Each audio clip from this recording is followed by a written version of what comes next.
All right, everyone, we have to talk about the state of Arizona because Maricopa County exists. Link in the description, not archived. This is the RCP's rolling average of polls. We've got new polling from Arizona as of last week, and it's looking really, really good for Trump. He's ahead by almost 5 points in the aggregate. Some of the polls have him at 7+ or even 8. And then, of course, in a five-way race, the polling actually gets a little bit better, but by less than half a point. So things, generally speaking, you'd say, okay, Trump has a significant advantage there. If Biden's 5 points ahead in a state, we just sort of assume that Biden's probably going to win it, right? We should do the same thing for Trump, which means the number of battleground states is a little bit less than it otherwise would be, like, for instance, North Carolina, Georgia, increasingly Nevada, don't really appear to be in play. That gets you beyond 250, by the way, right there.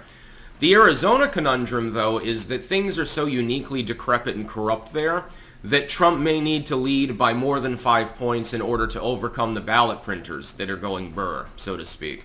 The problem is that what we saw was systemic levels of corruption there. It's more than the incidental corruption that we see sometimes in certain municipalities. And certainly political corruption exists during elections, and nobody denied this, by the way, until 2020. Until 2020, everyone always whined about every election, 2000, 2016, all of them. They're always claiming some foreign interference or some sort of shenanigans. If you lived through the 2000 Florida election, you understand that it is possible for those shenanigans to exist. Endless recounts, pregnant Chads, dimpled Chads, voting machine problems, precincts randomly moving their voting venues days before the election, and everything else under the sun. If you point out, therefore, that the 2000 election in Florida was botched, which it quite clearly was, it was a confusing morass of stupidity, nobody has any problem with that. If you, though, go to Maricopa County in the 2020 election, and you say, I've got questions here, all of a sudden you're just a conspiracy theorist. You're influenced by the Kremlin or something like that. The conundrum is, how much does Trump need to lead by in an organic fashion to overcome the ballot printers going burr? In Georgia, they've mostly defortified. Trump's 5 points ahead. That one's basically called already.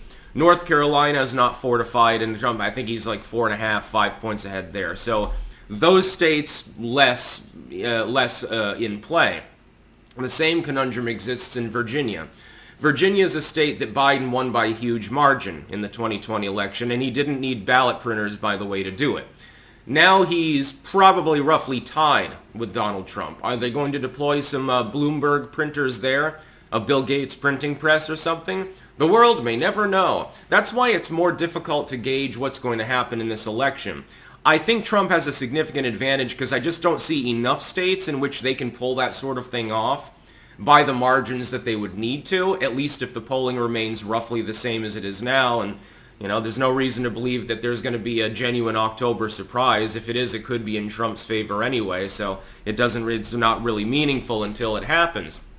What occurs, though, in Arizona is that you've got this one particular heavily populated district that's notably corrupt, in which there's no transparency at all. You remember the pictures, for example, of the polling places in Arizona, where people were trying to look in and see what the fuck was happening.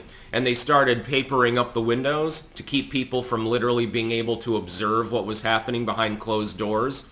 You remember those pictures? We've been gaslit about their existence, but they're still there if you find them.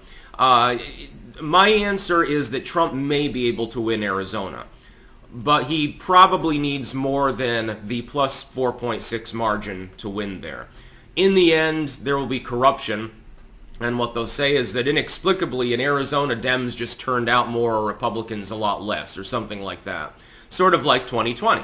That was the whole point. Biden got 82 million scoops of ice cream and most votes ever, and he's such a great guy. Everyone was so enthused to vote for him, and everyone hated Trump so much, and he's just orange man bad, basically. I'd be surprised if at least in Arizona you don't have a repeat of what happened in 2020. Now again, some of these states have partially or completely defortified. So Georgia, it's a pretty safe bet what's going to happen there. Pennsylvania is on the table. By the way, that gets you over the 270 margin along with those other states I mentioned. Nevada's not fortified. Wisconsin, they're sort of on the edge. I don't know about Minnesota, actually. I haven't looked into their voting rules, actually, enough to determine that. Supposedly, they're tied there, Trump and Biden. As far as Arizona though goes, I'd say less than a 50-50 chance that Trump gets it. Again, if nothing changes within the polling. And that's because Maricopa County happens to exist. Ballot printers going burr will be a thing in Arizona in the 2024 election. You can guarantee that. It's just a matter of how many ballots they have to print. At some point, it's impossible for people not to notice that there were shenanigans, and it's no longer possible for you to rig the election. I don't know what that margin is, though. I don't know how many tens of thousands of excess voters you need in order to overcome it. That question can't really be answered. We'll have to wait for the election. I'll give my final binding prediction in the week or so before the U.S. election as far as where every state will go. I mean, the competitive ones, the other ones are basically spoken for. Because right now, anything can and does happen.